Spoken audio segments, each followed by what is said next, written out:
Hello and welcome to my YouTube channel job junction by Ramil sir में आप सभी का स्वागत है। बहुत दिन से वीडियो अपलोड नहीं कर पा रहे थे क्योंकि हम रेलवे का मेडिकल देने गए थे, तो बहुत दिन के बाद आज फिर वीडियो अपलोड हम कर रहे हैं। तो हम लोग इतिहास को पढ़ रहे थे, तो इतिहास में हड़प्पा सभ्यता पार्ट दो वीडियो पढ़ चुके थे। आज हड़प्पा सभ्यता पार्ट 3 हम लोग पढ़ने जा रहे हैं। आपको बता दूं कि job junction by Ramil sir इस चैनल के माध्यम से आपको कंपटीशन की संपूर्ण तैयारी करवा दी जाएगी। फिलहाल इस चैनल के माध्यम से हम लोग इतिहास पढ़ रहे हैं और इतिहास का लगभग 9 या 10 वीडियो आपको अपलोड कराया जा चुका है। तो जो भी लोग इस चैनल पर नए हैं, पहले पीछे वाला अपलोड वीडियो देख लीजिए, उसके बाद इस वीडियो को देखिएगा। और आपको हम बता दूं कि इस चैनल पर आपको कोई भी वीडियो जो मिलेगा एकदम शुरुआत से मिलेगा। ऐसा नहीं कि कहीं कहीं बीच से डाल देंगे, नहीं, एकदम शुरुआत से आपको इतिहास पढ़ाया जा रहा है। तो ये हड़प्पा सभ्यता पढ़ रहे थे, तो थोड़ा सा रिविजन करवा देते हैं कि हड़प्पा सभ्यता क्या। सबसे पहले आते हैं कि विश्व का सबसे प्राचीन सभ्यता मेसोपोटामिया की सभ्यता थी, जो इराक में दजला और फरात नदी के तट पर था। उसके बाद विश्व की दूसरी सभ्यता मिस्र की सभ्यता थी। उसके बाद विश्व का सबसे विकसित और सबसे विकसित सभ्यता आपका हड़प्पा सभ्यता था। हड़प्पा सभ्यता एक नगरीय सभ्यता थी, नगर निगम प्रणाली की तरह उसका विकास हुआ था। तो हड़प्पा सभ्यता में हम लोग 2800 स्थानों की खुदाई हो चुकी थी, जिसमें 6 स्थानों को हम लोग पढ़ चुके थे, जिसमें आपका हड़प्पा हो गया, मोहनजोदड़ो हो गया, लोथल, कालीबंगा, वनवाली, चंद्रहुदड़ो, ये सब सारा हम लोग 6 स्थलों को पढ़ चुके थे। उसके खोजकर्ता और कब कब खोज हुआ था, ये सब हम लोग पढ़ चुके हैं। तब हम लोग आज पढ़ने जा रहे हैं हड़प्पा सभ्यता पार्ट 3 में कि हड़प्पा सभ्यता का निर्माता मतलब क्या, कि हड़प्पा सभ्यता में के जो लोग निवास करते थे, ये लोग कहाँ से आए थे, किस प्रजाति से बिलोंग करते थे। तो हड़प्पा सभ्यता में 4 प्रजाति के लोग निवास करते थे। पहला हो गया भूमध्य सागरीय प्रजाति, दूसरा प्रोटोस्टलाइट प्रजाति, तीसरा अल्पाइन प्रजाति और चौथा मंगोलॉइड प्रजाति। तो यह 4 प्रकार के प्रजाति जो निवास करते थे। तो सबसे ज्यादा जो प्रजाति निवास करता था वह भूमध्य सागरीय प्रजाति। तो पूछेगा कि हड़प्पा सभ्यता में जो 4 प्रकार के प्रजाति निवास करते थे, तो सबसे ज्यादा कौन सा प्रजाति के लोग निवास करते थे, तो क्या बोलेंगे, भूमध्य सागरीय। आपको जब हम भूगोल पढ़ाएंगे ना, तो उसमें आपको 6 प्रकार की प्रजाति पढ़ाएंगे, उसमें से आपको वो मिलेगा भूमध्य सागरीय प्रजाति। ये चारों तो मिलवे करेगा, 2 और मिलेगा। तो हड़प्पा सभ्यता में सबसे ज्यादा जो प्रजाति निवास करता था वो कौन था, भूमध्य सागरीय। अब हम लोग हड़प्पा सभ्यता के धार्मिक उत्थान को पढ़ने जा रहे हैं, ठीक है ना। यहाँ से जो पढ़ेंगे सब क्या होगा, आपका धार्मिक उत्थान होगा। तो सबसे पहले कि हड़प्पा सभ्यता के जो लोग थे बहुदेववादी थे। बहुदेववादी मतलब क्या, कि जिस तरह से अभी वर्तमान में देखिए हम लोग भगवान विष्णु का भी पूजा करते हैं, कृष्ण का भी पूजा करते हैं, शंकर भगवान शिव का भी पूजा करते हैं, बहुत सारे देवी देवताओं की पूजा करते हैं, दुर्गा, लक्ष्मी, काली, सरस्वती, बहुत सारा होती है ना। उसके बाद नदी का भी पूजा होता है, सूर्य का भी पूजा होता है, पृथ्वी माँ की भी पूजा होती है। तो हम लोग क्या है, बहुदेववादी हैं। उसी प्रकार हड़प्पा सभ्यता भी क्या था, बहुदेववादी था। क्यों, क्योंकि उस समय भगवान शिव का भी पूजा होता था। तो भगवान शिव की पूजा 2 रूपों में होता था। एक भगवान शिव के शिवलिंग की पूजा होता था, जो अभी भी हो रहा है, और दूसरा मानव स्वरूप का पूजा होता था। उसी प्रकार उस समय हड़प्पा सभ्यता में जो देवी की जो पूजा होती थी, उस भी 2 रूपों में, एक देवी का योनि का पूजा होता था और दूसरा देवी के शरीर का पूजा किया जाता था, मानव स्वरूप का पूजा किया जाता था, ठीक ना। उस समय सूर्य का भी पूजा होता था, नदी, झरना, पृथ्वी माँ की भी पूजा की जाती थी। तो इस तरह से कह सकते हैं कि हड़प्पा सभ्यता क्या है, बहुदेववादी है, ठीक ना। तो आइए थोड़ा सा देखते हैं हड़प्पा सभ्यता के धार्मिक उत्थान के बारे में, ठीक है। तो हड़प्पा सभ्यता का जो सबसे प्रिय देवता थे उसका नाम था आदि शिव या शिव। हड़प्पा सभ्यता का जो सबसे प्रिय देवता क्या बोलेंगे, आदि शिव या शिव। इस प्रश्न पूछता है। और शिव की पूजा के रूपों में 2 रूपों में होता था। एक शिव की लिंग की पूजा होता था, जो सबसे प्रचलित था, अभी भी हम लोग शिवलिंग का पूजा करते हैं। दूसरा था मानव स्वरूप का पूजा। तो सबसे प्रचलित शिवलिंग की पूजा जो हड़प्पा काल, कहाँ से मिला है, हड़प्पा काल से मिला है। जबकि मानव स्वरूप का जो पूजा हुआ था, यह कहाँ से मिला है, मोहनजोदड़ो से। कहाँ से मिला है, मोहनजोदड़ो से। और आपको जो हमसे क्लास करते हैं उनको नोट्स दे दिया गया है। नोट्स में आपको लिखा होगा कि एक शिल मतलब पत्थर, एक पत्थर पर एक योगी थे। योगी मतलब साधु, जो ध्यान के मुद्रा में थे। उनके चारों ओर बहुत सारा जानवरों का प्रमाण मिला है। तो वह जानवरों के प्रमाण में क्या क्या मिला है, तो ग से गधा, ग से गधा का है गलती, ग से गेंडा है, फिर से ब से बैल, ह से हिरण, भ से भैंसा और है से हाथी, है से हाथी। यानी कहने का मतलब कि शिव का पूजा जो मानव स्वरूप में मिला है वह एक सील यानी कि पत्थर पर एक योगी का प्रतिमा मिला है, उसके चारों ओर क्या थे, जानवर थे। तो जानवर में गेंडा, बाघ, हिरण, भैंसा और हाथी। तो ये क्या है, गवाह भी है। तो इस रूप में आपको मिला है। उसके साथ साथ देवी का जो पूजा होता था, तो देवी का भी पूजा के रूपों में, दो रूपों में। एक देवी का योनि का पूजा होता है जो आपको यहाँ मिलेगा। देखिए हड़प्पा कालीन मानव देवी का भी पूजा करते थे, और देवी की पूजा के रूपों में, दो रूपों में करते थे। पहला देवी का योनि का पूजा होता था, योनि रूप का पूजा होता था। और दूसरा पूजा उनका मानव स्वरूप का पूजा होता था, यानी कि देवी का मानव स्वरूप मूर्ति है उसका भी पूजा होता था, और देवी का योनि का भी पूजा होता था। आइए आगे देखते हैं। हड़प्पा काल का सबसे आदरणीय पक्षी क्या था, फाग था। क्या नाम था, फाग था, फाग था। आइए, हड़प्पा काल का सबसे आदरणीय वृक्ष क्या हो जाएगा, पीपल का हो जाएगा, पीपल। और हड़प्पा काल का सबसे आदरणीय नदी क्या हो जाएगा, सिंधु नदी का हो जाएगा, सिंधु नदी। क्योंकि हड़प्पा सभ्यता का जो विकास हुआ था सिंधु नदी के ही इर्द गिर्द हुआ था।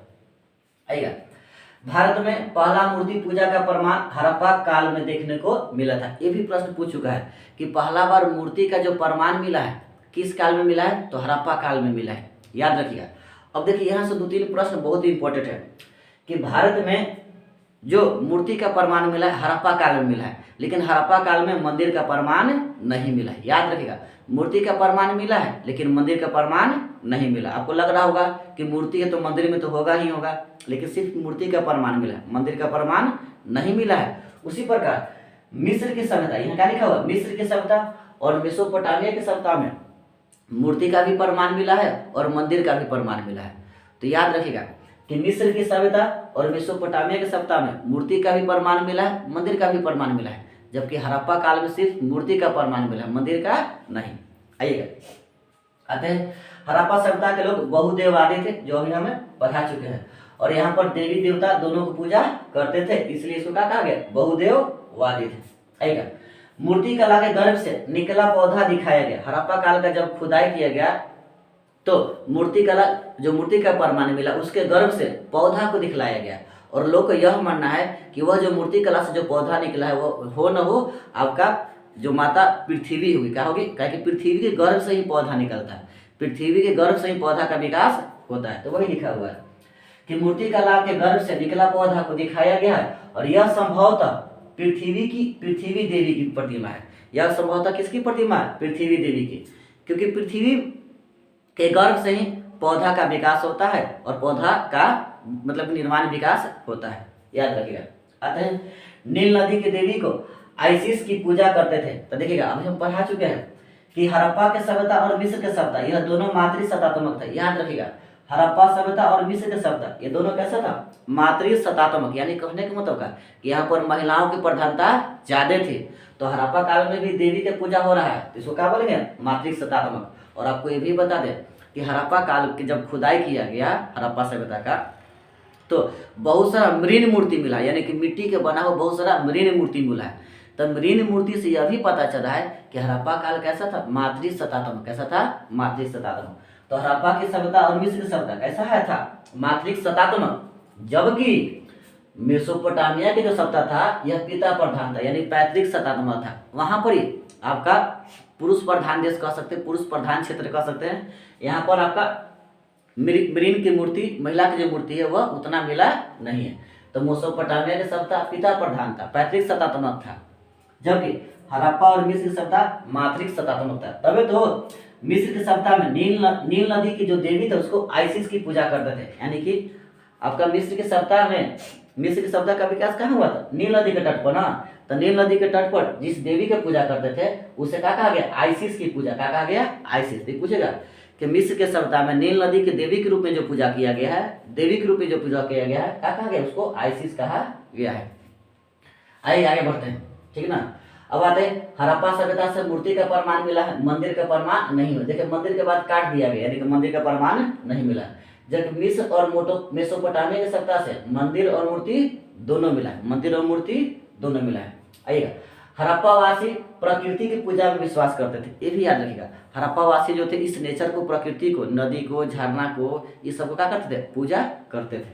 आगे देखते हैं, हड़प्पावासी सूर्य की पूजा करते थे और लोथल से स्वास्तिक का चिन्ह मिला है। स्वास्तिक मतलब शुभ लाभ, जो आपका भगवान सूर्य का प्रतीक है, तो याद रखिएगा। तो हड़प्पावासी सूर्य की पूजा करते थे और उस जगह लोथल से स्वास्तिक का चिन्ह मिला है। पूछेगा कि स्वास्तिक का चिन्ह जो है यह कहाँ से मिला है, तो आपको क्या बोलेंगे, हड़प्पा से। कहाँ से मिला है, सॉरी लोथल से। कहाँ से मिला है, लोथल से। तो हड़प्पावासी सूर्य की पूजा करते थे और लोथल से स्वास्तिक चिन्ह का प्रमाण मिला है। तो स्वास्तिक से यह सिद्ध होता है कि वहां उस समय सूर्य की पूजा होती थी। आगे देखिए, हड़प्पा काल में बहुत सारा अग्निकुंड का भी प्रमाण मिला है। तो अग्निकुंड का प्रमाण मिला है, इससे सिद्ध हो रहा है कि वो लोग पूजा वूजा करने के बाद जो लास्ट में जो आहुति दी जाती है ना, आप लोग देखे होंगे जहां तहाँ यज्ञ वगैरह होता है, तो यज्ञ समाप्ति के समय जो आहुति दिया जाता है वो अग्निकुंड में दिया जाता है। तो इससे यह भी सिद्ध हो रहा है कि उस समय लोग पूजा पाठ करते थे तो आहुति जो देते थे अग्निकुंड में, तो वहां पर अग्निकुंड का भी प्रमाण मिला है। तो हड़प्पा काल में अग्निकुंड का भी प्रमाण मिला है। और अग्निकुंड का प्रमाण कितने जगह पर, 3 जगह पर। एक कालीबंगा से मिला है, दूसरा लोथल से मिला है, तीसरा वनवाली से। कहाँ से मिला है, वनवाली से मिला है। इसका ट्रिक है कलब। क्या ट्रिक है, कलब। तो क से कालीबंगा, ल से लोथल और ब से वनवाली, यानी कि तीनों जगहों से किसका प्रमाण मिला है, अग्निकुंड का प्रमाण मिला है। आइएगा, यज्ञ के अवसर पर पशुओं की आहुति दी जाती थी, जो हम लोग पहले पढ़ चुके हैं कि जब पहले पढ़ चुके नहीं, सॉरी अभी पढ़ रहे हैं, ठीक ना। तो यज्ञ के अवसर पर अभी भी देखते हैं कि जहाँ कभी भी जहाँ यज्ञ वगैरह होता है ना, तो भैंसा का बलिदान दिया जाता है, बकरा का बलिदान दिया जाता है। देखते हैं ना, बच्चा सबके मनीता वगैरह होता है तो बकरी वगैरह बकरा वगैरह छोड़ा जाता है ना। तो उस समय भी यज्ञ के अवसर पर पशुओं की आहुति दी जाती थी। और यह कहाँ से मिला है, कालीबंगा से। इसका प्रमाण कहाँ से मिला है, कालीबंगा से। तो आपको प्रश्न क्या पूछेगा कि हड़प्पा सभ्यता में पशुओं का आहुति जो दी जाती थी, इसका प्रमाण कहाँ से मिला है, हम लोग क्या बोलेंगे, कालीबंगा से। कालीबंगा से। आइएगा, हड़प्पावासी लोग यह लौकिक और पारलौकिक दोनों में विश्वास रखते थे। देखिए लिखा हुआ, हड़प्पावासी लोग यह लौकिक और पारलौकिक दोनों विश्वास रखते थे। यह लौकिक मतलब क्या, कि अभी प्रेजेंट में जो घटना घट रहा है इसको यह लौकिक बोलेंगे, और भविष्य में जो होगा उसे क्या बोलेंगे, पारलौकिक। तो हड़प्पावासी यह लौकिक और पारलौकिक दोनों में विश्वास रखते थे। कैसे देखा गया, क्यों कि जब हड़प्पा का खुदाई किया गया ना, तो मनुष्य का जो मृत्यु हुआ था, मृत्यु को अगल बगल में उसका उपयोग वाला जितना भी वस्तु था वो वस्तु को रखा गया था। तो इससे यह सिद्ध हो रहा है कि लोग यह विश्वास करते थे कि मृत्यु के बाद यह जो व्यक्ति है उसके आसपास में जो अभी जो संसाधन उपयोग कर रहा है, जो कपड़ा वगैरह चाहे जो भी वस्तु उपयोग कर रहा है, उसको रख दिया जाता था ताकि यह आगे भी उपयोग करेगा। तो इससे यह सिद्ध हो रहा है कि हड़प्पावासी लोग पारलौकिक यानी पारलौकिक में विश्वास करते थे। एक बार फिर से समझते एकदम आसान तरीका से। हड़प्पावासी लोग यह लौकिक और पारलौकिक दोनों में विश्वास रखते थे। यह लौकिक मतलब क्या, कि अभी वर्तमान में जो हम जी रहे हैं इसको बोलेंगे यह लौकिक। पारलौकिक मतलब क्या, कि अभी हमारा मृत्यु हो जा रहा है, तो मृत्यु के पश्चात जब हमें दफनाइएगा तो हम अभी जो भी वस्तु को उपयोग कर रहे हैं या भविष्य में जो वस्तु को उपयोग करेंगे वो सारा का वस्तु हमारे आसपास आप लोग क्या कीजिएगा, उसको भी साथ में दफना दीजिएगा। तो इससे यह सिद्ध हो रहा है कि वो लोग सोचते थे कि यह व्यक्ति जो मरा है यह आने वाला समय में इस वस्तु का उपयोग करेगा। इसे क्या कहा गया, पारलौकिक। क्या कहा गया, पारलौकिक कहा गया। तो हम लोग इतना पढ़ चुके हैं, और भी थोड़ा देखते हैं हड़प्पा सभ्यता में और क्या बचा हुआ है। चलिए देखते हैं थोड़ा सा और। हड़प्पा सभ्यता के लोग मूर्ति का प्रमाण मिले, सब तो पढ़ चुके थे, मूर्ति वगैरह सब पढ़ चुके थे, सारा चीज पढ़ चुके थे। आइए, हाँ ये भी पढ़ चुके कि हड़प्पा सभ्यता के लोग पशु का आहुति देते थे, जो कहाँ से मिला था, कालीबंगा से मिला है।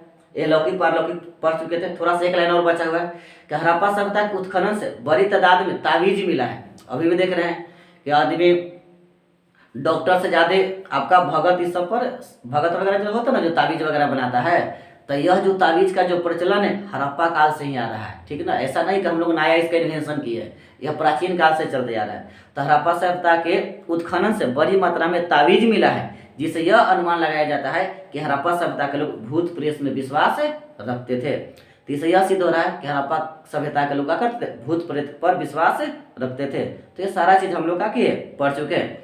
तो यह जो भी पढ़े हड़प्पा सभ्यता का हम लोग आर्थिक जीवन क्या पढ़े, धार्मिक जीवन के बारे में पढ़े, धार्मिक के बारे में पढ़े। अब पढ़ना है हड़प्पा सभ्यता का आर्थिक जीवन, उसके बाद राजनीतिक जीवन, उसके बाद मतलब कि यही इतना पढ़ना है। ठीक ना, तो इसका वीडियो आगे अपलोड करवा दिया जाएगा। तो आप लोग ज़्यादा से ज़्यादा इस चैनल को शेयर कीजिए, job junction by Ramesh sir, ठीक ना, ताकि सभी लोग को इसका लाभ मिल सके। धन्यवाद और जय हिंद।